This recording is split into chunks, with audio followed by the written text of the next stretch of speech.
And now, an ad from Dad. All right, save money on car insurance when you bundle home and auto with Progressive. Can I take these off? All right. What is this? This looks good. Wow, that's well made. Where did you get this? I'm talking to you with the hair. Yeah, where did you get this? It's good stuff. That's solid. That's not veneer, that's solid stuff. Progressive can't save you from becoming your parents, but we can save you money when you bundle home and auto. Progressive Casualty Insurance Company, affiliates, and other insurers. Discounts not available in all states or situations. And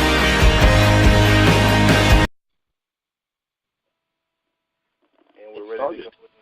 3, 2, 1. This podcast is recorded just shy of Thursday, January 3rd. 2019 New Year edition with my man EJ Christian, who's in the house. Before we get to EJ, who's the guest of the night, best ways to follow the show, latenightparents.com. You'll find everything. You'll be able to access the podcast or blogs that we try to push out 5 to 7 times a week. Twitter and Facebook. Oh, how do I hate Facebook, but hey, it's got almost 2 billion. Yeah, I never see them anymore. I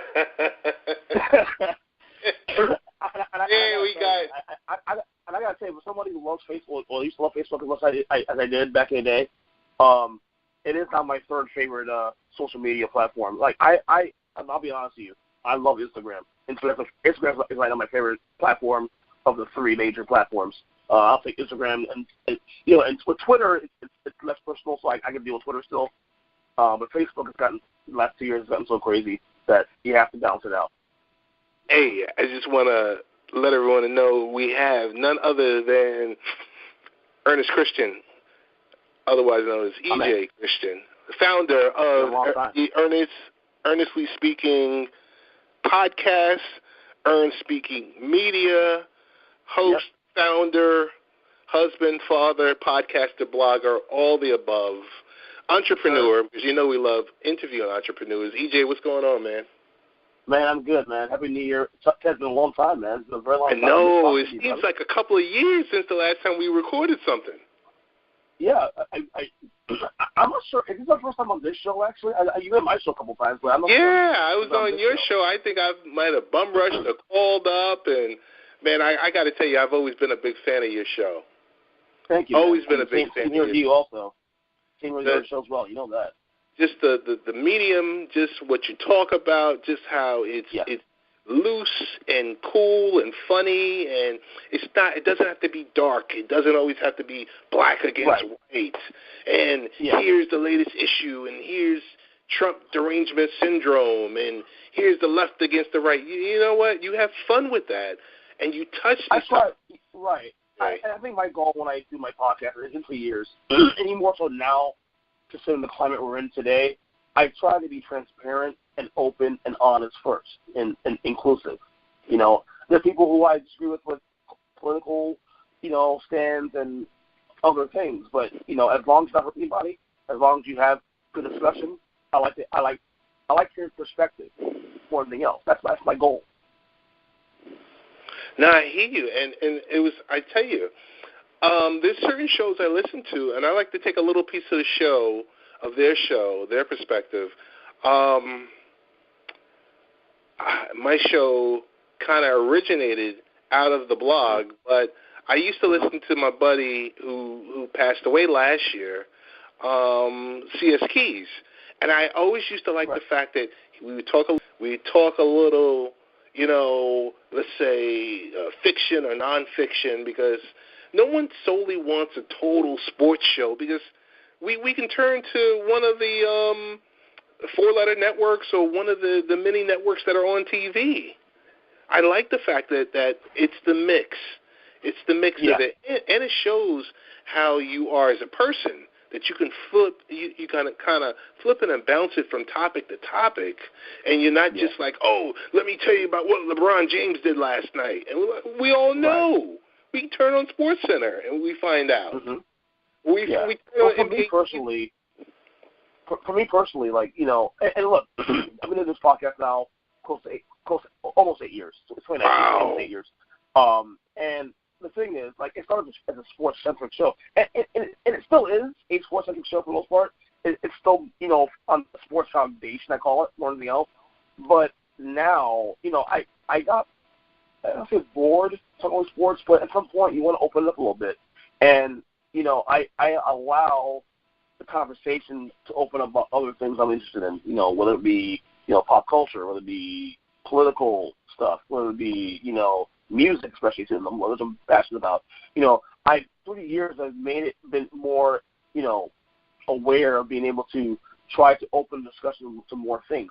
Talk about sports all the time at some point gets kind of, for me anyway, because I miss a lot of things also, it gets kind of mundane, you know. So the idea of opening this show in the last couple of years especially to make this more of a, you know, sports, yes, but more of a variety show, it's been pretty much my most proudest moment, honestly. So I'm really happy where it's going. Yeah, you know, like I said, what I like the most about your show, historically, is you don't ever put yourself in a box to say, hey, we are the football show. We are the, you know, you're just like, okay, come on. Okay, so, you know, when you are deemed the football show, what happens when we're done with the 25 weeks of, you know, let's say games, the regular 17 weeks of games, and then playoffs, and then the NFL draft? Like, exactly. What else do you talk about then? You know, so yeah, exactly. I like the fact that you kind of, you know, dink and doink around various topics, man. But, hey, before we even get started, Happy New Year, you know, Merry Christmas. Absolutely, same to you. You know, and for our listeners, EJ can be followed at EJ Christian 7 on Twitter. Is that your tag, the nomenclature that you use across various social media networks? Mainly Twitter. I may change that this year, to be honest with you, though. I may change that at some point down the road. I'll let you know when it happens. Okay, definitely. Because it's a little old. like I said, hey, before I start even asking you any questions that I've asked you, and full disclosure, I sent a myriad of topics that EJ and I, we just looked at, and we just like, hey, are we cool with talking about some of this stuff or just the main topic? And you know, I appreciate your flexibility about that. But I got to ask you, new dad again for the second time.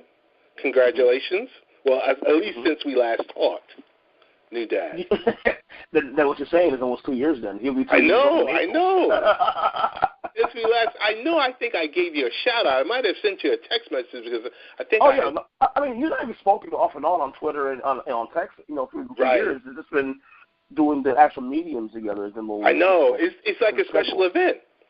It's like a special event where I'm like, oh man, I get ready because I was hyped the minute that I don't know. Either I was listening to a pod of yours, or I saw something on Twitter, and I was like, "Yo, let me hit up EJ and see what's going on." But gotta ask you, so for Christmas, number one, how was it, and did you get what was the most special gift that you received this year for Christmas? Actually, well, I'll say the two gifts I got this year I really loved. I got an Apple Watch. This year cool. For my wife, an Apple Watch. That's nice. You know, what's it's funny because I didn't really ask for it, but I never thought I really would want the Apple Watch until I actually got it, and I realized, oh, I could do this and that and this. Oh, I like it. Pretty cool. It's great. So it's one of those gifts where I didn't really ask for it, but I got it in the out of nowhere, just kind of random on my wife.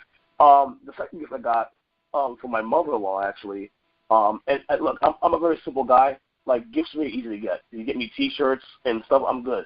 I got a Queen T-shirt. I'm a big fan of Queen, number one, the band. Oh, okay, cool. And they got me a Queen T-shirt with the main logo on there, which I really love. So I'm pretty stoked about that, obviously. But that and the Apple Watch are my two gifts I really enjoyed this year. That's nice. You know what? As it progresses, meaning as the kids get older and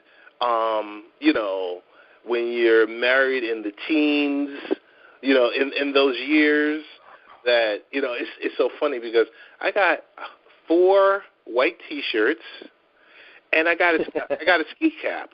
And I was like, yo, I'm good. Yep. And a lot of people was like, that's it? I'm like, yeah, I'm good. Yep. I'm the same way. Like, to me, the holidays are about the kids, honestly, about the kids. And as long as they're okay, as long as they're enjoying themselves, as long as there's a family. To me, obviously you go through this too, because we're in the same boat. You get older, it's about the family time and the time spent with people you don't see normally throughout the year. I value that more than material things. If I get a T-shirt, I'm happy. This year it was actually the first time in a while I got a lot of gifts from my family, which is not a lot, but I'm not a gift guy much anymore anyway. So I'm more about giving than receiving anyway. So right, and like I said, it speaks a lot to your character, and that's what it is when it comes to kind of like fatherhood and parenthood. Right, exactly. And I tell you, and I tell a lot of people, and people have told me when I became a dad, they're like, yo, you don't become an adult until you become a parent. Right. And when you see that certain level of responsibility, when you're saying, hey, you know what, I'm going to hang out tonight, and then I'm going to call in sick tomorrow, and then I'm going to, all that stuff goes out the window. I don't even have to tell you that. Right. Absolutely. It just all goes out the window, and you're just like, oh, man, this is, because you see what's in front of you, and you see, like, okay, this is what's important. This is a priority. I have to do this because of X, Y, Z, and this is going to impact this person over here, and here's the repercussions. And that's, like I said, that's the beautiful thing about parenthood. And I got to be honest with you, too. It didn't really impact me much with the first kid. Yeah, it did a little bit. But when I had my first child, almost 6 years ago, it didn't really impact me much because my wife was home at the time, so I was able to still do my thing. I did my radio show back then. Still, I maxed out on the media I was doing back then without any issues. With the one child still, because my wife was home, I was able to work around my work schedule or whatever and be okay. Having the second kid is when I really started to hit me, and I had to start prioritizing my time, and being more efficient with my time. That's why, we talk about, like, for example, not being able to be with you and do shows with you as often on this show, for example. Well, it's not just your show. The other shows I haven't been able to do much lately. Like, I got asked to do a Fox Sports Radio spot this morning. I couldn't do it because I had my kids this week. My son's home for the week for school, and to me, it's not wise to do radio, especially as a guest, while my sons are here with me. And my wife is at work. Because the kids are noisy, so it's about being efficient now. No, I'm totally with you. Like I said, there were times when my kids would be in one room, and if I'm doing a spot for a radio show, and it's these segments are only like maybe 5 to 7 minutes, but it's like, you know what? I'm gonna have to pass up the opportunity. So I totally feel you on that. And like I said, that's some of the sacrifice that has to happen. And not until you're in it, when you really feel it and you can really understand. And I gotta be honest with you too. Like, when I record my shows now, like I was doing this show, my regular podcast. So I also have the Unfiltered podcast, but just recently, I'm putting an end to I'm basically merging the shows now, pretty much. Okay. Because it's a lot more efficient that way. Because I have windows to do my podcast and my media. My windows are basically, I can do it on the road, obviously, with a solo. Let's just be talking.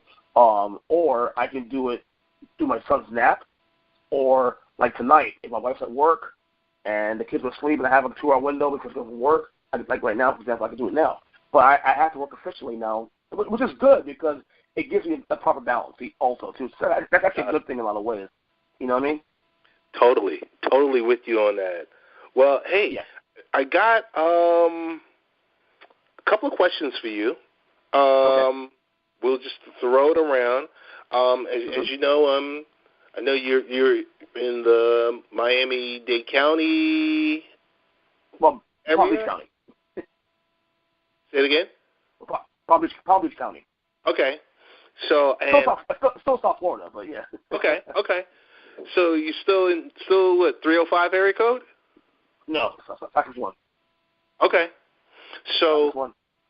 561. All right. So I'm in New York, and there's and kind of you run into the same thing because you have a lot of different options for sports teams. Right. To, venues to go to, teams to root for, if you were that local person. Right. Okay. So a question for me, a question I would like to throw out to you is, hey, so I'm in New York, and there's a lot of teams out here, and there's a huge void in the NBA when it comes to marquee talent in the 5 boroughs. Meaning we got the Knicks in New York, right? In New York, yeah. And we got, the Brooklyn Nets. I want to know, I guess something that if I had a chance to make a request, EJ, convince me that we all know Kevin Durant, I guess odds-on favorite, isn't returning to Golden State next season. We don't know because we're not inside of his head. And maybe Chris Haynes is probably the only one that's inside of his head, along with Rich Paul and whomever else is on his, management team. But do you see that as an enticing offer for him to come out to, whether it's New York or Brooklyn? Because I got to tell you, EJ, I was just at the Barclays Center. The night that Paul George dropped 47 against the Nets, I was there that night, just hanging out, and it was a great night. I was there with big shout-out to Fuse, technology provider that does voice data and instant messaging. I got to tell you, but the one thing I noticed about the Barclays Center, they're starving for a marquee player. And in your thoughts, if Durant was interested in coming to Gotham City, who do you think, Knicks or Nets? My gut would come to Knicks because of the history, because it would be more impactful. Now, this depends on Kevin Durant. Look, I don't think Kevin Durant really knows what he's going to do until after the season.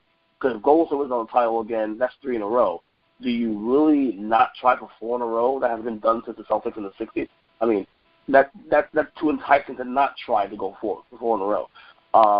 But if let's say Durant is definitely going to leave Golden State, and then you have the options out there. You can go to the Lakers, you can go to back to Oklahoma City, which I don't think have an option.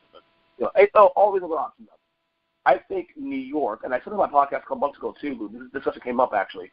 I think New York would be the place because it's more impactful in a way. In fact, I'll go so far as saying this, and I said this for a podcast a couple months ago. Let's say Kevin Durant goes to New York, and the Knicks. I think the Knicks right now actually, despite being the worst team in basketball right now, they are actually stable. If that makes any sense to you. They're actually a stable franchise right now for the time being. They're not chaotic. They're actually they get the ducks in a row. They're preparing to take meetings next year with possibly Durant, other big name free agents out there. If Kevin Durant were to go to New York, if Kevin Durant values changing a franchise's fortunes again, New York is the place to go.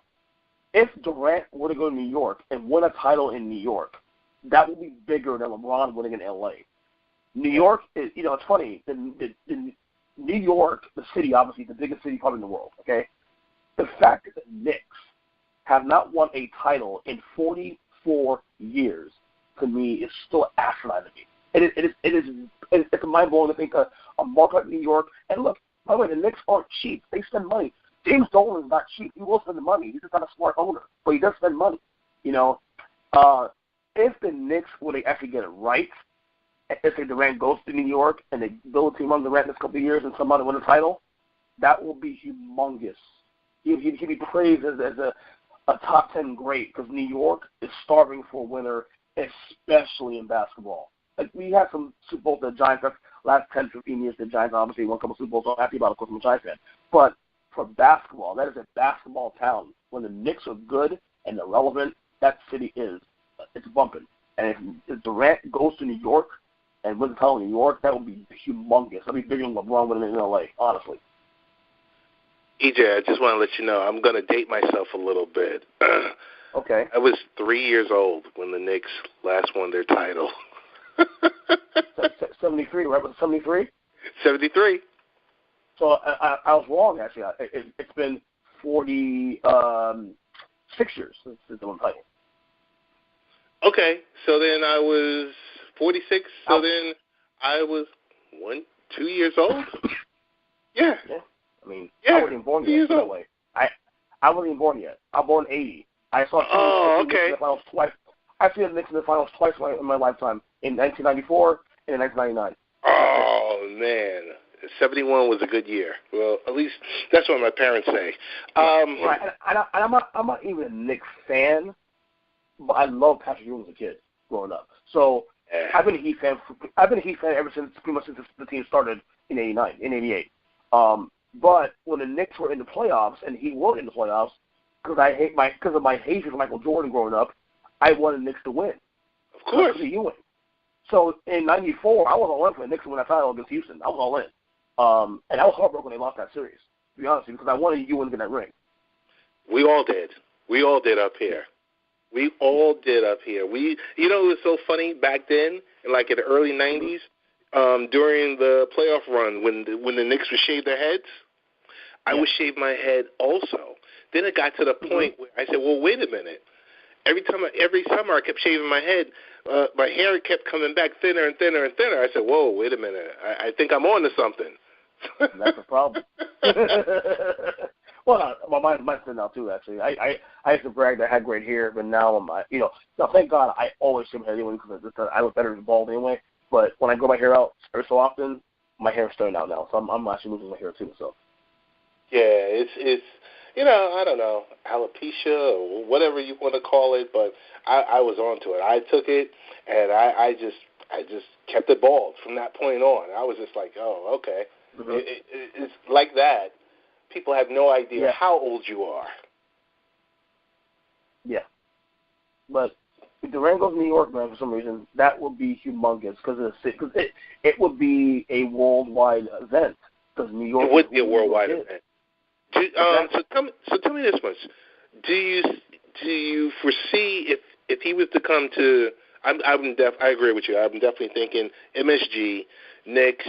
That would be something so huge. But would it be a rude awakening for him? Because he seems thin-skinned, and the New York media is pretty it's pretty badass. New York media is tough. You know that, right? You see all these players and athletes and celebrities. It's definitely, it puts you through the ringer. In Durant's case, he's definitely thin-skinned, in my opinion. There's no doubt about that. I mean, he's somebody that, he's, as they say now today in 2019, triggered, if you will.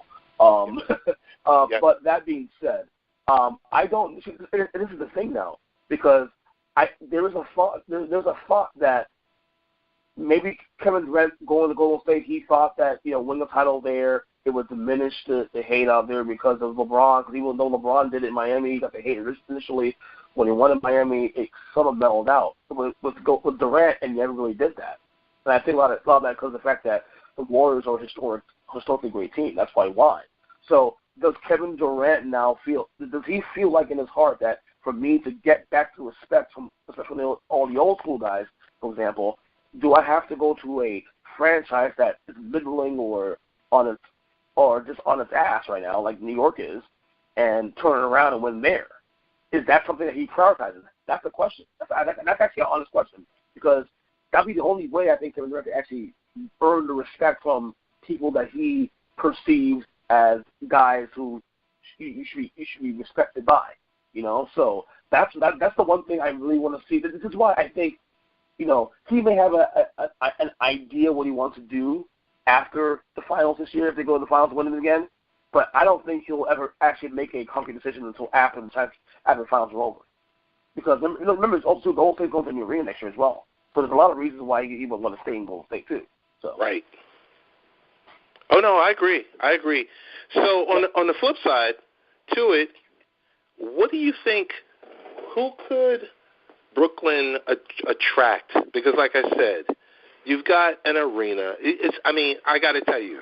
So I've been to the Garden a zillion times. I've been to the Barclays since it's opened, maybe about 10 times. 8 times for basketball, 2 times, 1 time for boxing, and 1 time for hockey. And I got to tell you, watching a basketball game at the Barclays Center with that sunken-in floor, it's unbelievable. The sight lines, just the way the stadium is configured. I mean, gorgeous stadium. But like I said, they're lacking. What does like a team like that do to, they're going to have all the cap space in the world. Mm-hmm. What do they do to attract the marquee player? Well, the reason why they're lacking, number one, is because of their own doing years ago by signing, trading for Kevin Garnett and Paul Pierce and basically trading out all the draft picks to Boston. That's why they're in their own spot because they can get their own way. But that being said, number one, from the outside looking in, that arena is gorgeous. I mean, I would dare say it in terms of, visually, it's prettier than the Garden. Now, the Garden is the Garden, obviously, because the Garden is the greatest arena in the world, obviously. But in terms of actual visual, appreciation, the Barclays Center is definitely, top of the line. That definitely you can draw there. See, the thing is, I don't know. Again, both teams, and Brooklyn, by the way, too, and to their credit, coming back from the disaster of the trade back in 2013, they've started to become more stable too. There's some young talent there, but they need whales. They need big name talent to draw more people there and draw more talent. You look at a guy like Kyrie Irving, who yes, he says that he's going to stay in Boston for the foreseeable future, but I don't believe it. Kyrie Irving is he's flaky, dude. The Kyrie Irving's flaky. I mean, the guy thinks the Earth is flat. So I mean, now you think it's not. Whatever. But a guy like that is going to be out there. And I think Brooklyn can draw. They'll have a lot of cap room. They got some young talent on that roster too. They got to hit. They got to hit on a big name first, though. And I just don't know what it can do because a lot of the problems too is, you would beat him by putting out like Anthony Davis. But Anthony Davis, if you read the team leaves, he could be a Laker in the future, or even a Celtic in the future. So it's one of those things where you have to kind of, you can definitely try to go big, but there are still some nice talented guys and names out there that you can probably grab in the next year or two that, could still draw some other names as well, too. I think both these teams and Knicks in the Nets, honestly, are going to be active this coming summer in free agency. I think, honestly, that there are definitely good days ahead for the Knicks and Nets going forward. I think these teams will be much better in the years to come, honestly. Gotcha. Well, I got to say this much. I do enjoy watching the NBA. It's great having Philly back. Of course, Boston over the last several years. L.A. now with LeBron and all the other pieces, hopefully soon to come. It's good to see those core teams that are finally back, along with the younger upstart teams like the Raptors and the Bucks coming along and stuff like that. It's like I like to see that competitive NBA. I mean, I would like to see a little bit more physical play and a lot less, hey, let's of course, yeah. Let's let's hang out and let's go out for brunch but I think those days are done. Those days are done. There's I guess there are no more rivalries, but I still enjoy the NBA. I do. This year though, I'll be honest with you, and maybe because the NFL has been amazing this year, in my opinion, on the field. Maybe also, too, a couple other priorities on my end. I don't feel as plugged into the league this year as I have in the last couple of years. And look, that'll definitely change as football comes to an end in a couple of weeks. But this is the first time I haven't been plugged in. Like the LeBron thing in L.A., I'm not really feeling it. I've been very vocal about that on Twitter. I've been vocal about it on my show. Not really feeling it as much. I thought it would go away after the season started. Hasn't really. It's weird to see LeBron in a Laker uniform. We're now 3 months in, and I'm still what's this guy doing? Crap. I mean, it's weird to me. What I will say is this, though, Ted, is that I think the good part of the season this year has been that it's funny when you remove – this is how big LeBron is. You take LeBron out of the Eastern Conference. All of a sudden now the team's always been here, the talent has been here, but now you can see it now play out. Toronto, Philly, Boston, Milwaukee, Indiana, 5 teams that is named right there that are battling it out for positioning in the top of the conference. It's fun to see that without the narrative you can do what you want, but, in April, May, and June, LeBron was going to win the East anyway, no matter what happens in the East. That's gone now. Now you have actual competition in the East now to where, not so much the competition, but the narrative of, I don't have to hear the whole but LeBron in the playoffs. There's a one but LeBron in the playoffs. LeBron's on the West now. So the Eastern Conference actually is much more interesting now than it has been in many, many years. And that's because LeBron's not here anymore. Man, I can't imagine. You tell me in 10 years, I never would have thought LeBron. I mean, I understand for business reasons going out west. I would never think he would want to be out in that crowded Western Conference.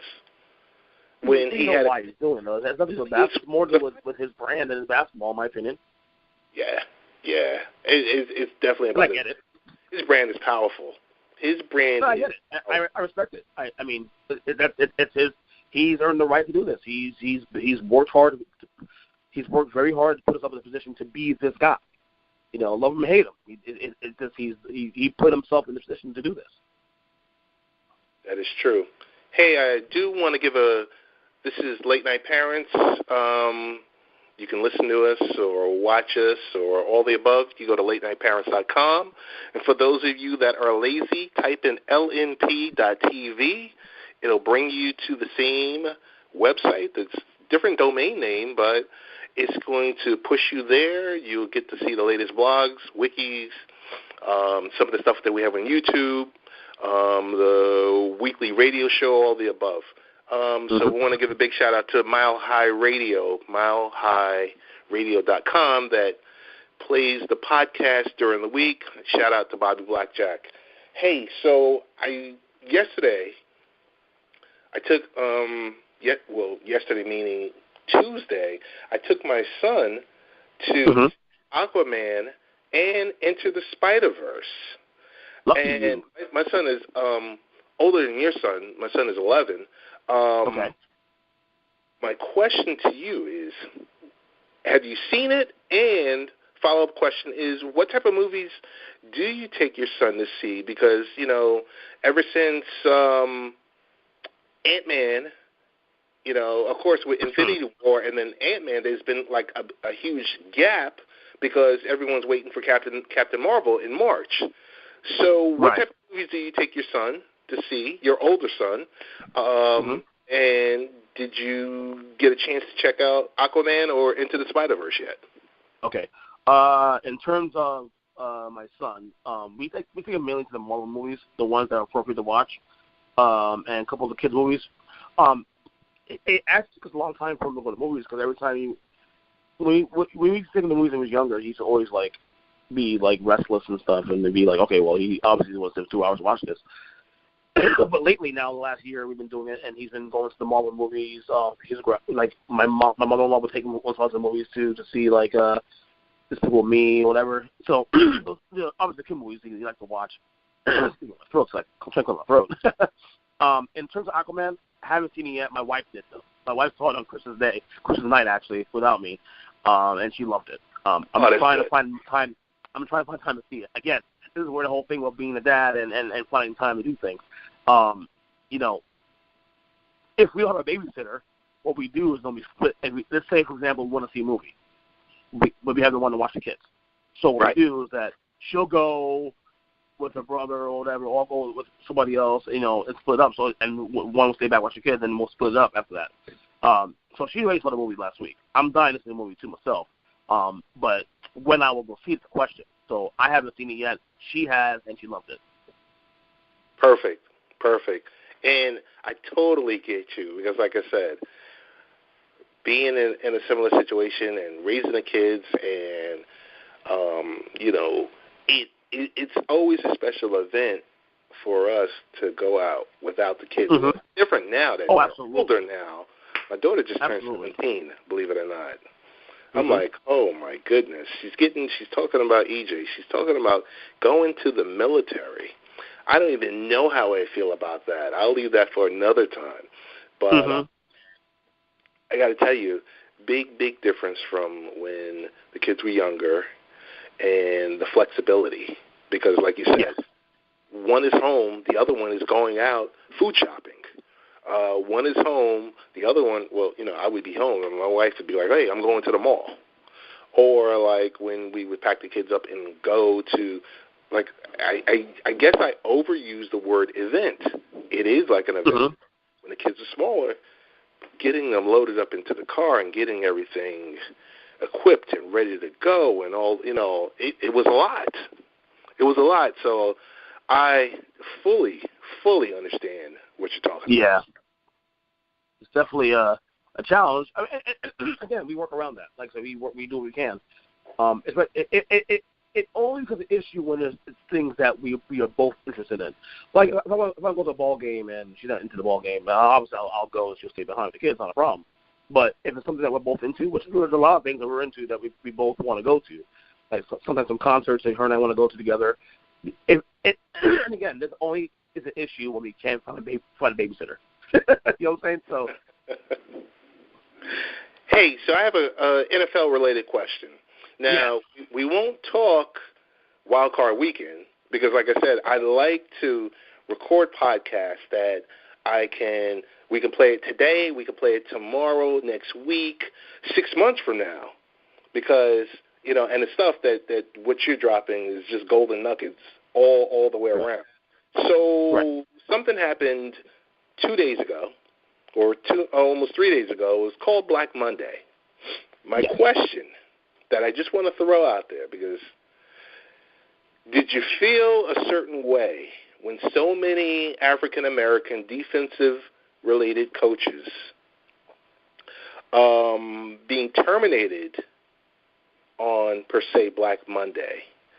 And a follow-up question to that is, does the NFL really have a diversity problem, or is it that the league is changing to a more pass-happy, offense-heavy, Chiefs versus Rams type games? It's funny because the issue with the Black Monday thing and having all these black coaches getting fired, Steve Wilkes, Todd Bowles, Vance Joseph, Marvin Lewis, for example, Hugh Jackson earlier in the year. And you know me, I'm very inclusive. I try to look at things. I don't like to go to race immediately for things. I try to, be as, contextual as possible before coming to a conclusion. You have to look at it. Is it a bad look? Certainly, yes. You have to kind of. I know myself when I saw that, I think, oh wow, this is a lot. I think that the only concern I have more than anything else with the black coaches is this: it's not that they're getting fired. It's that the amount of time they have to build up their credibility, how much time they are actually given to build up their credibility as a coach. So, for example, when I record this time on my podcast, I'm releasing tomorrow. The only shock, and I use quotations on this, the only shock I saw this week was Steve Wilkes in Arizona getting fired. Right. Not because he didn't deserve to get fired, but this was his first season. And look, I don't want to jump to race and say, oh, well, he's black. That's just too easy. And to me, it's ignorant to just jump to that close immediately. But were there things that happened that we didn't know about internally with the Cardinals' structure? That's why it didn't work. And we don't know that. But what my point is that it's still in the back of my mind comes up no matter what. Now, okay, Todd Bowles, he had 4 years. Jeff didn't get any better. He should have been fired. No doubt about that. Vance Joseph, I have mixed feelings about that one a little bit. But, again, the Broncos didn't get any better. And the Broncos were improving this year for a while. They were actually at 500 and had an easy schedule on paper heading to the last month of the season, and then they melted down. Twice he got fired. Who was another coach that got fired? Hugh Jackson was horrific in 2 years, 2.5 years in the playbook. So that kind of justifies this to some degree. Marvin Lewis got 17 years. Now, granted, we go back and forth as to why he got that time because let's face it, he was coaching under an owner who I believe is the cheapest owner of all sports in Mike Brown, who no coach would want to go there. And Marvin Lewis is willing to stay there. But still, Marvin Lewis got 17 years under Mike Brown. So, I won't go so far as say I think the race issue is a thing. I do think, however, though, Ted, that it is improving. See, the real impact of the Rooney Rule is this. It's not about the actual name, hiring a black coach.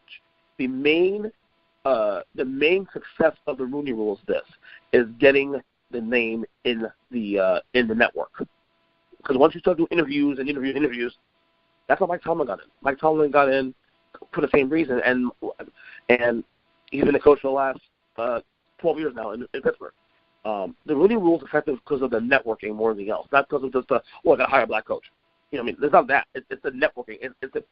It's providing the name into network so that maybe a year or two down the road, this name, who happens to be a minority, to get an opportunity to get a head coaching job or even another job as a coordinator, whatever that may be.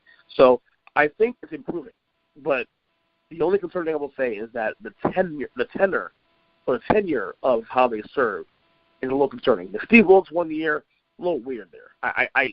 It did raise my head a little bit when I saw he got fired for 1 year, but I want to make sure before I judge it, was there stuff going on there that internally that made this happen, that exacerbated this issue, because they were working in football this year too, for the record. So there you go. Okay, no, that's a fair, solid take. I guess my follow-up to you on that is I agree. Remove, and this is current and recently fired. My question to you is, remove Mike McCarthy, remove Bill Belichick, remove Mike Tomlin, and the fourth one is remove, I said McCarthy, Tomlin, Belichick. And Marvin Lewis. Remove those four coaches. So you have 28 teams, right? Based on those 28 teams, what's the going tenure of an NFL head coach? Because those four are like outliers. Those, they have done 10, 12, 15, 16 years. What's the life expectancy of an NFL head coach? Well, it seems like the coach that gets fired immediately, it seems like it's about 4 years. Adam Gase, Dolphins, 3 years. Let me see. Todd Bowles got 4. He was out. Let me see. Another coach in it. Wolves got 1 year. Obviously, that was a weird situation. But it's about 3 or 4 years normally.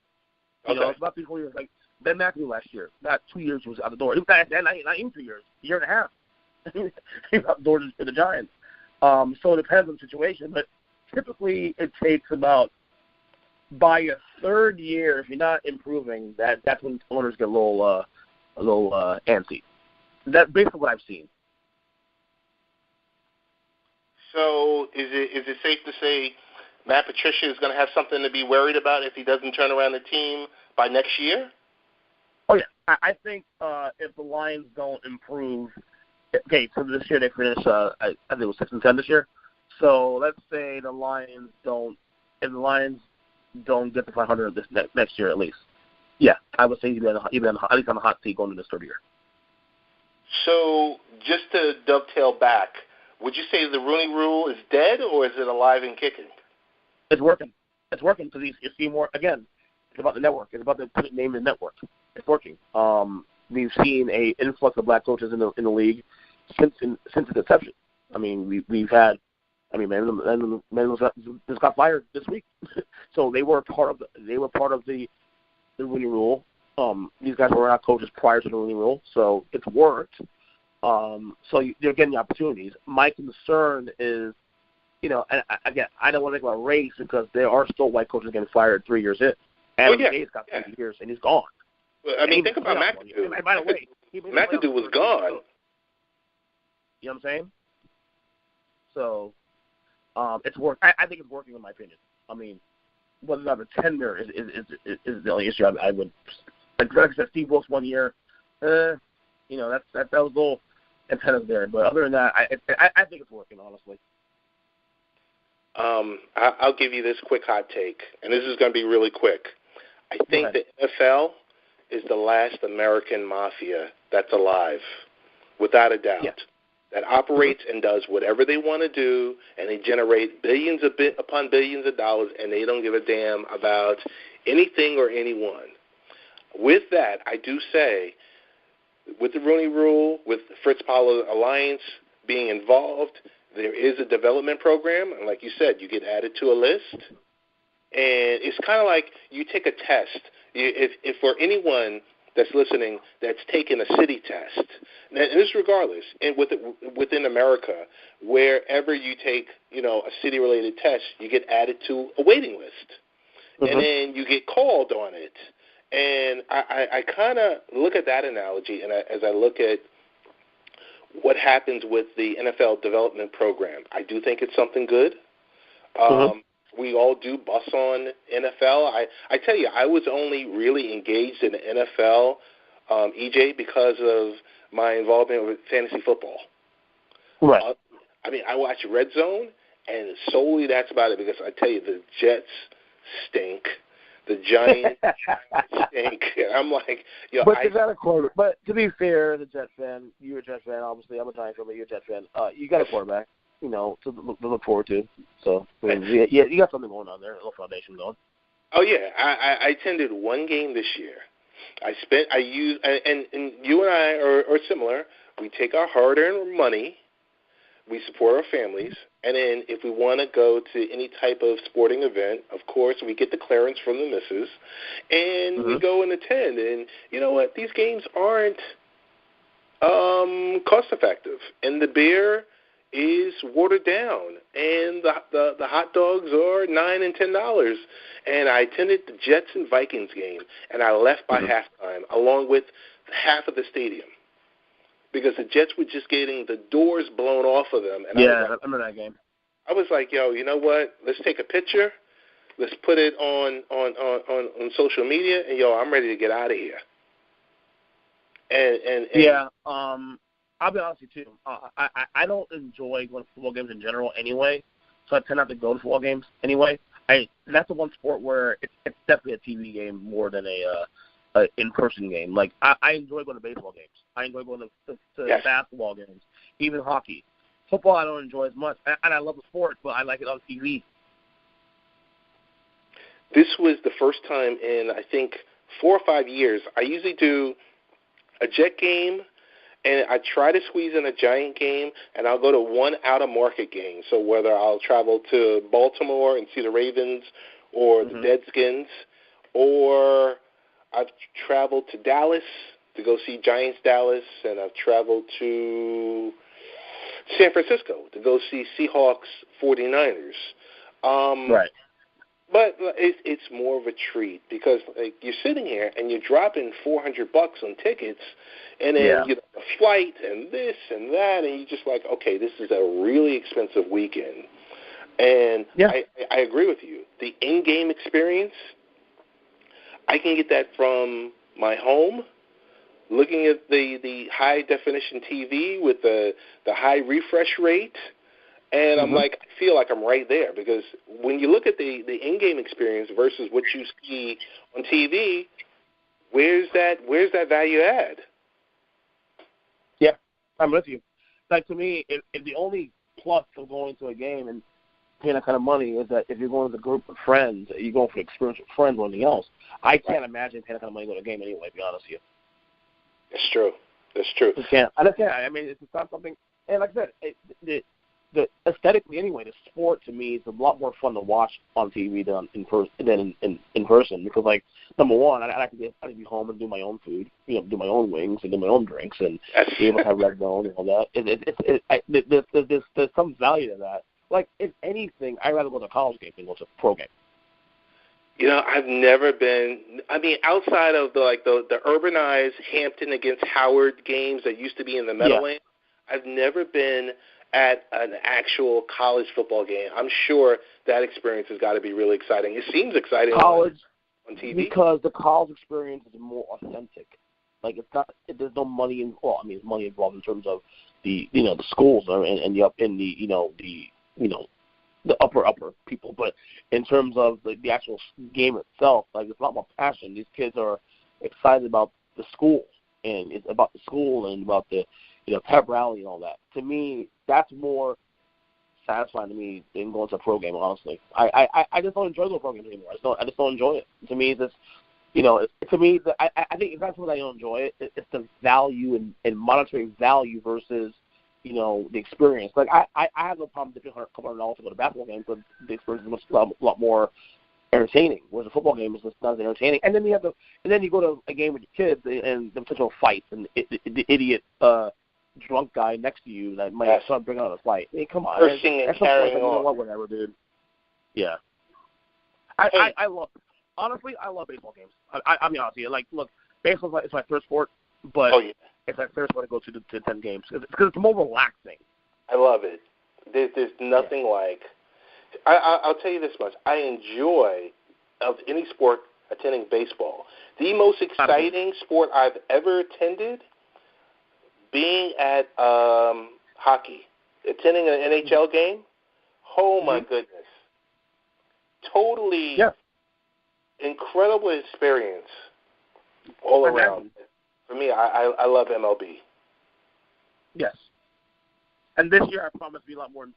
Like last year was a bad year for me because like the Mets were so good last year in the first month, and then they fell off the damn cliff. I was so heartbroken how bad they were playing by summertime. I literally stopped watching baseball last year. I watched the playoffs, but even the playoffs was hard to get into because I was so depressed with the Mets. Like that was the one year I was really depressed. Because the Mets started out so great in April and then falling apart. It's like, you know what? I'm done. This is like subscriptions. Like, don't waste my time if you're not going to play. You're not going to win some games. I turned my attention somewhere else at that point. So it's like, I don't know if you are a MLB Strike Zone subscriber, but I got to tell you, even when the Mets were stinking up the joint, I got to tell you, Keith Hernandez, Ron Darling, and Gary Cohen are a national treasure because absolutely. They're unlike the other team-affiliated announcers, and they will tell you, hey, the Mets are stinking up the joint. Hey, here's what we're going to be talking about. You don't get that. And that's what we're lucky, too, as Mets fans, because we have the best broadcasting team in all of baseball. Yes. No doubt about that. Yes, totally. Hey, I do have a youth sports-related question for you. It's a question that you're going to be dealing with or potentially dealing with in the upcoming years. Yes. The question for you is, do you plan to let your son participate in youth football? This is a decision I made years ago before I became a parent. I'm not going to push it. I'm not going to steer him towards football in terms of playing it. When he's of age to decide for himself what he wants to do, then I'll let him decide that. If he's like 15, 16 years old and he wants to play football and he has a desire to play football, I'll probably allow him to do that. But at a young age, no. Because of what we know, especially now, I would rather not play football. I'd rather play basketball. I'd rather play golf. I'd rather play soccer. I'd rather play other sports that aren't effective to, his brain getting knocked around, and I'm to me, people say, oh, well, football, and don't be wrong, the culture of football is not too terrible anyway. It has a family vibe, but I'm trying to be a parent, I don't want my kid to get exposed to his head being knocked around, and so I would push the other sport. I already do. He's actually more a basketball guy anyway, to be honest with you. So I don't foresee football on this agenda in the future. Now, my youngest son maybe different story. We'll see. He's a bigger boy, so. Okay. I'm not. But the answer, I'm not pushing that at a young age. Hell no. I made that decision years ago before I became a parent. And I love football for the record, but I'm not going to push it on my kids. I will give you a disclaimer. I let my son play for 2 seasons, and I got to tell you, 2 cringe-worthy seasons because of just the helmet-to-helmet hits where I'm just standing there. Like, my wife stopped attending this. She was like, I can't do this. And I was okay, this is what he wants to do. And I spoke with his pediatrician because, of course, he needed to get a physical. So I took him to go get the physical. And the pediatrician was like, it's okay for him to do this, but if you notice, if there's like a helmet-to-helmet or there's something, and this is my son's doctor, she was like, you jump right out there and you yank him out. And I was like, Dr. Herkel, don't worry, I got it. I'm already on this. I'm attending every game, and if I see any funny business, I'm on it. But I got to tell you, I did appreciate his coaches for the 8 and 9 group and 9 and 10, and then the 11 and 12s where he participated in, because he's a big boy. So he's a big boy. He was like a 10-year-old playing with 11s and 12s. So that was like a certain level of angst on my behalf, because I'm like, okay, these boys are older. They've been playing longer. They're going to understand the nuances of playing the game, and I got to tell you, I'm happy it's over. Yeah, and it's funny. I already had that decision anyway. Just hearing you say this now, and you already going through 2 seasons of that, it definitely even discourages me more. Even if I had an idea of trying it, no. It's just too risky, man. Like and a couple of the games, some of the stuff I did put on Instagram, and I did get questioned by some moms privately, and I did get questioned by, some dads was like, oh, so you let your son play? And I was just like, yeah, let him play. I was like, I was kind of like 50-50. I was like, I'm not sure we should be doing this, but I don't want to shut him down. Right. But if something bad had happened, then I would be kicking myself in the tail. Yeah. I'm with you. I don't see myself going through that.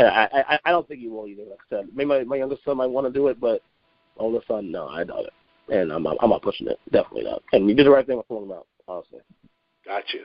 Just keep in mind, lacrosse, scholarships, all that other type of stuff, soccer, basketball. I mean, we can talk about, MLB. I don't know. So, hey, we're talking with E.J. Christian. You can find him, E.J. Christian 7, of the Earnestly Speaking podcast. Speaking Media. Definitely a great website. Hey, I got to tell you, your website is great. Thank you. It needs to be updated a little bit, but yeah. Yeah, your website is let's start writing. Let's start writing again. I got the itch to write again, so. And you know what? There's something about your ownership. When you own your website, you're the founder of it. You're pushing up articles, whether it's articles that you're sharing from the Associated Press or stuff that you're writing uniquely for your site. I'm telling you, there's a sense of accomplishment. And I got to tell you, it's great to go on there. And it's easy. It's a clean site. Yeah, here's your blogs. Here's your podcasts. Here's your, affiliates. Boom. An easy, clean menu. Great site. You're doing a lot. You're doing a lot with the web, with the pods, with the stuff with your YouTube channel. And just tell me, just from the podcasting, let's say there's new podcasters. Let's just imagine you're speaking to a room full of new podcasters, and it's 2019. Right. What would you tell them? What would be some jewels that you would drop on new podcasters out there trying to establish themselves in this crowd? Well, like I said, you want to find out first the person that asks questions like whether, what's your goal? Because a lot of people get in this thing trying to, especially, I can speak for sports, for example. People want to try to get famous and get popular and influencers and all that. And my thing is this, though. Make sure you are passionate about your craft, number one, first and foremost. Would you be doing this 10 years from now, even though you're not getting the numbers that you desire? You know what I'm saying? And to me, the reason why I keep doing this, 8 years later, is because I genuinely enjoy doing this. I like creating content. I like talking about things that matter to me. I like talking to people. and learning perspective, on different topics. I like writing. I think writing is one of the most, to this day, one of the most underrated, toughest things to do because it forces you to be real and expressive. I'm big on expression. I'm big on being able to use your thoughts and your ideas and put it out there. I do this because I love doing it. And if it happens to be that down the road I monetarily be able to do this where I don't have to work anymore, be great. But I do it first because of the passion. And that's the one thing I always tell people who ask me questions about this medium, about doing media, about podcasting is, are you passionate about the art form first and foremost? If you're not, then I really can't help you, to be honest with you, beyond that. Gotcha. So, EJ, I got to ask you, as we get ready to wrap up, any New Year's resolutions that you'd like to share with our listeners? And a follow-up question is, do you even believe in that type of stuff? I used to. The thing with resolutions, I think, I think we all overrate that. We don't really change much as people between December 31st and January 1st. But what I do think is underrated in that is that it does give you the ability to think that something new is on the horizon, something different. It gives you the opportunity to be different or be better than you were a year before. So while I won't say resolutions, I would say goals, which it shouldn't matter when. If you have goals, to attain, you should be able to do that immediately, regardless of the time of the year it is. For me personally, obviously, first and foremost, make sure I'm a better father, a better husband this year than I was last year. Continuing doing the things I desire, the things I'm passionate about. Obviously I have some personal goals. Stay healthy. Want to be healthier especially. I want to be financially secure, continue to be financially secure moving forward. But nothing, in terms of goals over the top, there's nothing over the top really I have. It's to be better this year than I was last year. And, and just continue to live life to the fullest, continue to show love and show appreciation and being grateful for every day I'm here on this planet, more than anything else. Sounds good. Hey, I want to give a big shout-out to Welt, the Welt Smart Belt, which assists in healthy lifestyle by tracking waist size, steps, sitting time, and overeating frequencies. You just go to Welt.com, or you can look on Amazon for the Welt Smart Belt. EJ, one thing I like to always talk with you about is we all know Netflix is king. They've got, I guess, globally 130 million subscribers. I am a subscriber. I do pay I think it's up to about $13.99 I pay for the 4K content, so they've roped me in. Question for you. There's a lot of traffic and a lot of talk was generated about two shows that recently were released on Netflix. One, the movie Bird Box, whether or not you got a chance to see it. And the second one was the Black Mirror episode Bandersnatch. Want to know if, number one, A, did you get to see it? And two, the follow-up question is, was it too gimmicky to you? Well, I can't answer number two because I haven't seen either of these movies or shows. Okay. I am actually really scared to watch Bird Box because I've heard everything from it's a phenomenal movie to it sucks. So there's nothing in between. And then when I heard some of the subplots and the what the movie's about, it kind of weirded me out a little bit. I asked my wife the other day if she wanted to watch it. She told me no. So if I do decide to watch it, I have to go on it my own. Black Mirror. Now I do have Black Mirror queued up on to watch in the near future. Okay. And by the way, for the record, you and I have been on TV also too, and Netflix and streaming service, all that. This year, last year rather, 2018, I really dropped the ball on my shows. There are a lot of shows that I just kind of stopped watching, and not because I didn't like them. It's just that I got busy on doing other things, like I said. And I made the goal. I want to stop you for a second and say, life gets in the way of things, so don't feel a certain way about that. No. And that's the only issue with Netflix, I think. And not just that, but streaming in general. Because I subscribe to Netflix, Hulu, Amazon, and other stuff, HBO, all that. there are moments where you feel so overwhelmed. Yes. There's so much content coming. I like to read also too. And just recently I got into Audible. I'm heavily into audiobooks now. So that's my time. I'm a heavy podcast listener in addition to being a podcaster, creator. I also watch movies. Like I was sick a couple weeks ago, so I had a podcast for quite a while. One of the things that I've been watching a lot is I've been obsessing over CNN documentaries. So I watched the CNN documentary on 1968. I watched the documentary on the 2000s 7-part series, and so I watched. I go through I bounce around every so often. I go through little phases where sometimes I want to watch more comedy stuff, and want to watch more political stuff, or watch more of this, and whatever.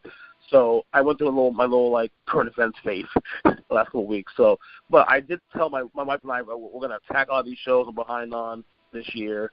That's what her and I bond on a lot of TV shows, and hopefully, maybe we'll watch Bird Box down the road. I am scared to watch Bird Box, to be honest with you. I'm really scared to watch it.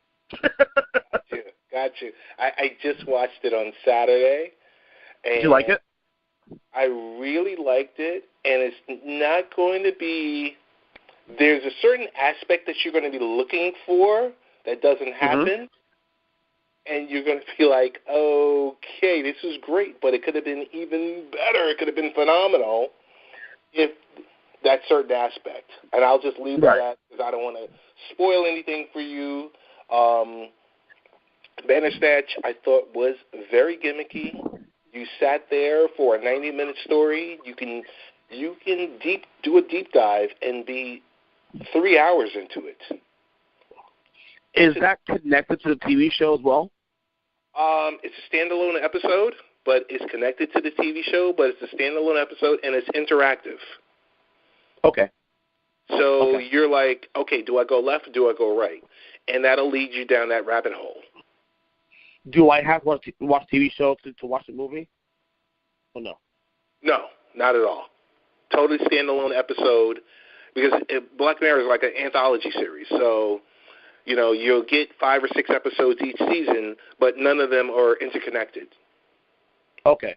So I can watch. I asked that because I've never watched Black Mirror before. I tend to watch it. So I can watch Bandersnatch without having to watch the show at all? Totally. You could watch season 4 without watching seasons 1, 2, and 3, and you'll be fine. Okay. Excellent. That's great news.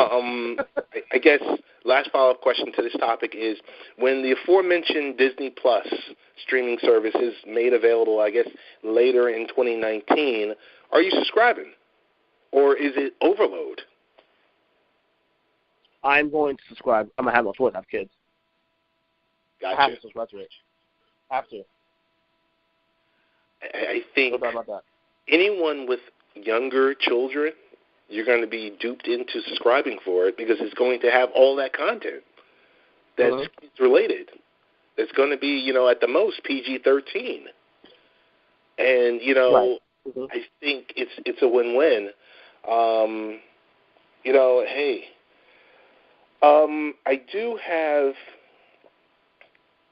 my final question, but even after my final question, I have a follow-up final question is, in this calendar year, in the past calendar year, 2018, no technology company took more of a beating online, whether their CEO was dealing with Congress on Capitol Hill or just, getting bashed by the media than Facebook. Has your consumption of the Facebook, .com, has it changed, or do you still believe in it? I change a little bit, but I try not to get into the minutia anymore. I use it for what I need to use it for. I know how to balance out the jargon, the bullshit, and just use it for what I need to use it for and get out. I try not to get into deep dives in things I don't really care about or I don't want to argue about. It is a very untrustworthy product, though. They've proven to be a product that is not obviously they've given out information to companies already, and so the only reason I have it now is still for the family. If it was for family and this medium, honestly, I wouldn't have it. Gotcha. I agree with you. I implore people, because a lot of stuff I write on the website is technology-related documents, and I've stated delete your Facebook account, go through and see what applications you're sharing your personal information with. This is your data that's being just shared with whomever. I've written and talked about it on various podcasts, on the radio shows, just smaller segments that I've done.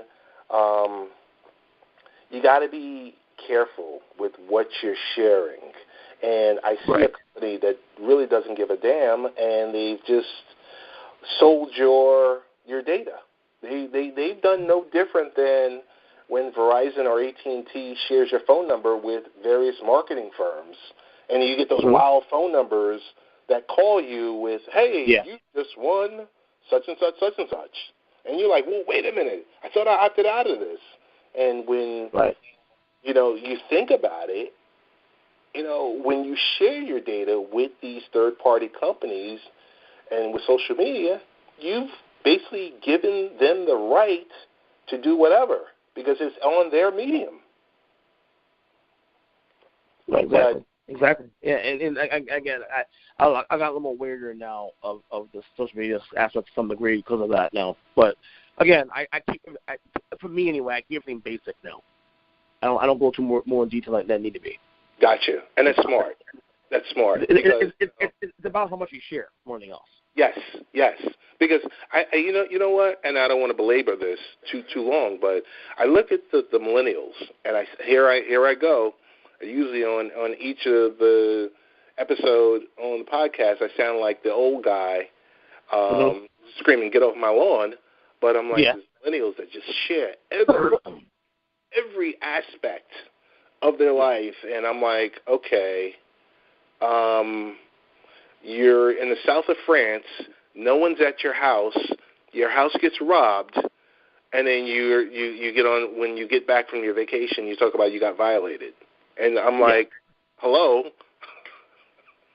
Exactly. Final question for you is, Earnestly Speaking podcast, this the medium, everything that you do, it takes a lot. It takes a lot of your time. It eats up a lot of your time. It takes away some family time, and it impacts the missus. Does Mrs. Christian, now after all of these years that you've been doing this, and you've shown that you're passionate about it, does she still support the journey? All right. Yeah. Oh yeah. Yeah, and I wouldn't be able to do it the way I do without her. She's very supportive, and she helps. I mean, all the designs you do on the show and stuff like that, she's very much supportive. She named the show. She named the entire thing. So she's her handprint on what we do here. She's not involved daily, I was like I am. This is a one-man show for the most part, but she is definitely, her handprint on this company, if you want to call it that, is all over this. She's named the show, she named the blog, she named the design of all the stuff we've done in the past. It's all been her. So she's been very much involved with what we've done here in 8 years, and I couldn't thank her enough for what she's done for me and supporting my passion and my dreams. So yeah, she's very supportive, absolutely. And I think that's so cool when you can have the missus along with your significant other along with you for the ride, and then they can appreciate the accomplishments of what you've shown, and you can say, hey, here's what we were 5 years ago or 7 years ago. Yeah. Here's where we are today. And it's not even about the money. It's about, like I said, it's about that you're passionate about it, you love what you're doing. Dude, and come on the show once a year too. As you come on the show once a year, also. Like, that's great. We'll talk about us and the kids and TV shows, and like we're gonna do Oscars podcast probably next month. So okay, that's planned. Hey, so in your automobile right now, or on your on your phone, your playlist, I know you love Queen. What's in your playlist right now? Oh my God! Obviously MJ, obviously Metallica. That's pretty much the three I've been bouncing around the last few months, really, to be honest with you. Although I've been kind of going back and forth to my old stuff, listening to back in the day. Old Steve Wonder, Prince, obviously, old school hip-hop, of course, 80s, pop, I've been bouncing around a lot of stuff lately, playlists lately. Nothing specific other than the artists I just mentioned a couple minutes ago, but, that's pretty much been my thing now, going to playlists and finding old gems from way back. Gotcha, man. We've gone a strong 70 minutes on this, man. I got to tell you, sir. Can't thank you enough for my jumping wife called me too, so. to do this. And hey, what's the best ways to get in contact with you? We want you to promote the website, the YouTube channel, the podcast, when you're on. Mm-hmm. The podcast is you do about 3 to 5 shows a week, depending on how I feel, of course. I'm on Twitter at EasyChristian7, of course, EarnestSpeaking Media at EarnestSpeaking.net. Instagram at Ernest_Christian or EarnestSpeaking Media on Instagram. Instagram is where you're gonna find most of my stuff now these days. To be honest, I'm very active on there now, so you can check on there and dialogue with me, of course. Anybody, slide my DMs, of course, talk to me. I like to talk. I like to bounce back ideas. I'm very transparent on there, so if people want to talk, I'm more than welcome to do that. Like anything, sports, parenting, pop culture, music, you name it. I'm all about it. So, Ted, thank you so much for having me on your show, man. It's a great time. I loved it. Thanks so much, man. Listen, let's not make it another 2 years before you and I speak again. We'll do it again this year. I promise you, we will. You got it. One love, man. Thanks so much. All right, bud. Be good, man. Thank you. All right. Bye-bye. All right.